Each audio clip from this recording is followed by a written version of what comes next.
मैं जब मीडिया के साथियों से बात कर रहा था,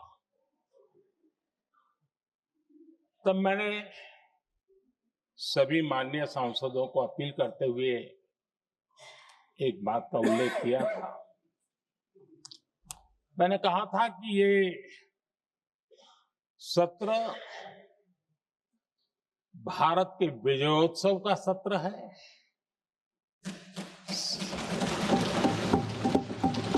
संसद का ये सत्र भारत के गौरवगान का सत्र है।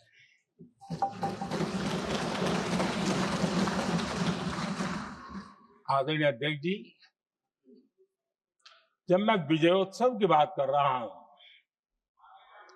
तब मैं कहना चाहूंगा कि ये विजयोत्सव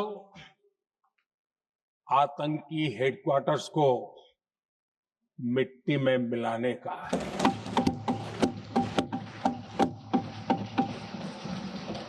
जब मैं विजयोत्सव कहता हूं, तो ये विजयोत्सव सिंदूर की सौगंध पूरा करने का है।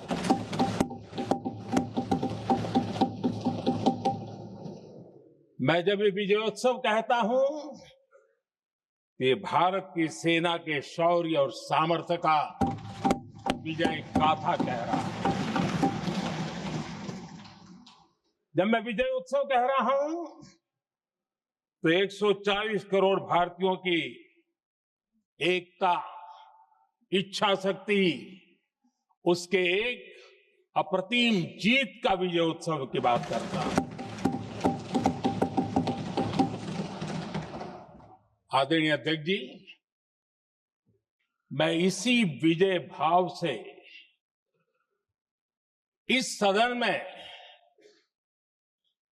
भारत का पक्ष रखने के लिए खड़ा हुआ।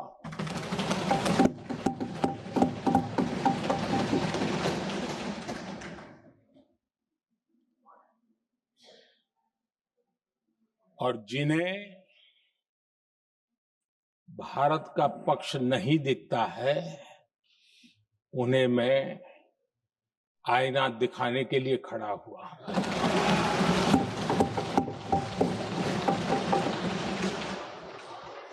आदरणीय अध्यक्ष जी,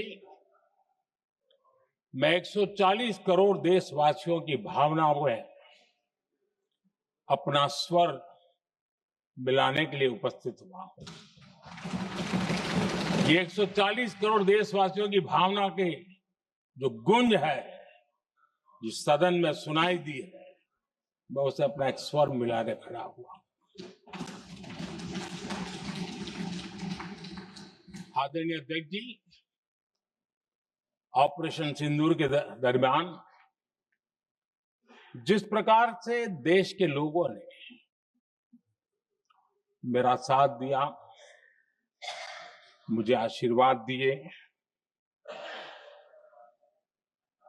देश की जनता मुझ पर कर्ज है। मैं देशवासियों का आभार व्यक्त करता हूं। मैं देशवासियों का अभिनंदन करता हूं। आदरणीय अध्यक्ष जी, 22 अप्रैल को पहलगाम में जिस प्रकार की क्रूर घटना घटी, जिस प्रकार आतंकवादियों ने निर्दोष लोगों को उनका धर्म पूछ करके गोलियां मारी, ये क्रूरता की पराकाष्ठा थी। भारत को हिंसा की आग में झोंकने का ये सुविचारित प्रयास था। भारत में दंगे फैलाने की ये साजिश थी। मैं आज देशवासियों का धन्यवाद करता हूं कि देश ने एकता के साथ उस साजिश को नाकाम कर दिया।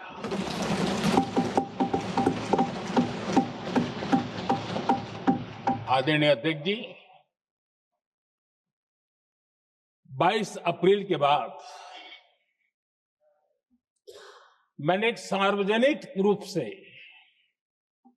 और विश्व को समझ में आए इसलिए कुछ अंग्रेजी में भी वाक्यों का प्रयोग किया था और मैंने कहा था ये हमारा संकल्प है, हम आतंकियों को मिट्टी में मिला देंगे।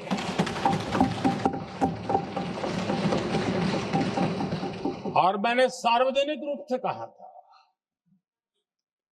सजा उनके आकाओं को भी होगी और कल्पना से भी बड़ी सजा मिलेगी।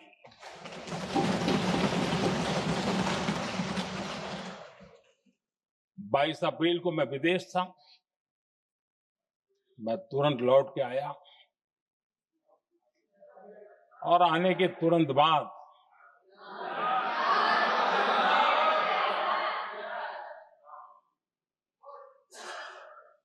मैंने एक बैठक बुलाई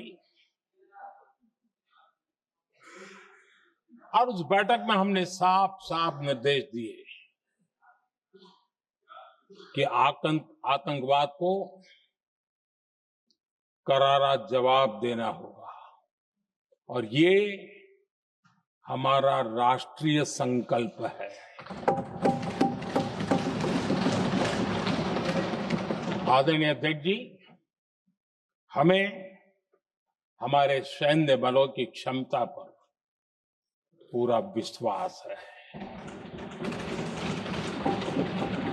पूरा भरोसा है उनकी क्षमता पर, उनके सामर्थ्य पर, उनके साहस पर। सेना को कार्रवाई की खुली छूट दे दी गई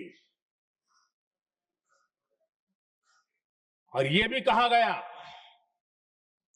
कि सेना तय करें कब, कहां, कैसे, किस प्रकार से। ये सारी बातें उस मीटिंग में साफ साफ कह दी गई और कुछ बातें उसमें से मीडिया में शायद रिपोर्ट भी हुई है।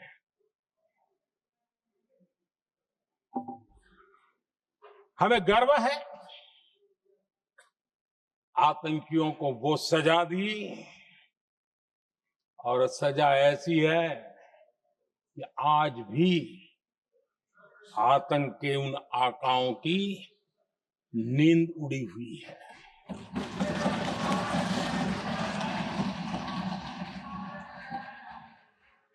आदरणीय अध्यक्ष जी,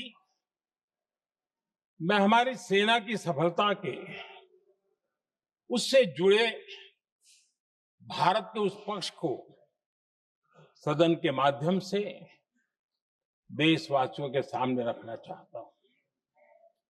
पहला पक्ष, पहलगाम हमले के बाद से ही पाकिस्तानी सेना को अंदाजा लग चुका था कि भारत कोई बड़ी कार्रवाई करेगा। उनके तरफ से न्यूक्लियर की धमकियों के भी बयान आना शुरू हो चुके थे। भारत ने 6 मई रात और 7 मई सुबह जैसा तय किया था वैसी कार्रवाई की और पाकिस्तान कुछ नहीं कर पाया। 22 मिनट में 22 अप्रैल का बदला निर्धारित लक्ष्य के साथ हमारी सेना ने ले लिया। दूसरा पक्ष,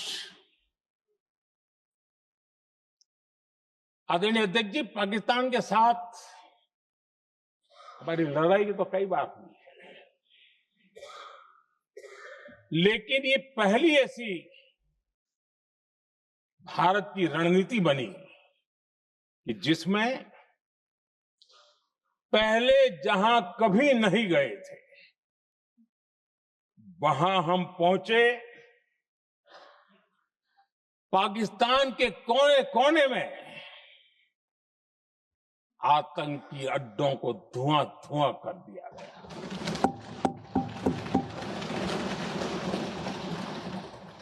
आतंक के गढ़ कोई सोच नहीं सकता कि वहां तक कोई जा सकता है। बहावलपुर और मुर्गे उसको भी जमींदोस्त कर दिया गया। आदरणीय अध्यक्ष जी, हमारे सेनाओं ने आतंकी अड्डों को तबाह कर दिया। तीसरा पक्ष, पाकिस्तान की न्यूक्लियर धमकी को हमने झूठा साबित कर दिया।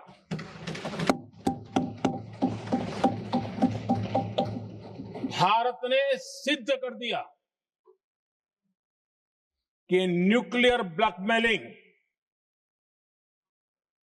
अब नहीं चलेगा और न ही ये न्यूक्लियर ब्लैकमेलिंग के सामने भारत झुकेगा। आदरणीय अध्यक्ष जी, चौथा पक्ष, भारत ने दिखाई अपनी तकनीकी क्षमता। पाकिस्तान के सीने पर सटीक प्रहार किया। पाकिस्तान के एयरबेस एसेट्स को भारी नुकसान हुआ और आज तक उनके कई एयरबेस आईसीयू में पड़े हैं। आज टेक्नोलॉजी आधारित युद्ध का युग है।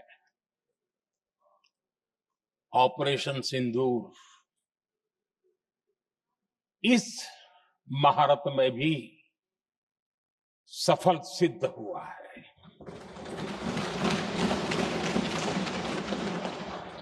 अगर पिछले 10 साल में जो हमने तैयारियां की हैं वो न की होती तो इस तकनीक के युग में हमारा कितना नुकसान हो सकता था, इसका हम अंदाज लगा सकते हैं।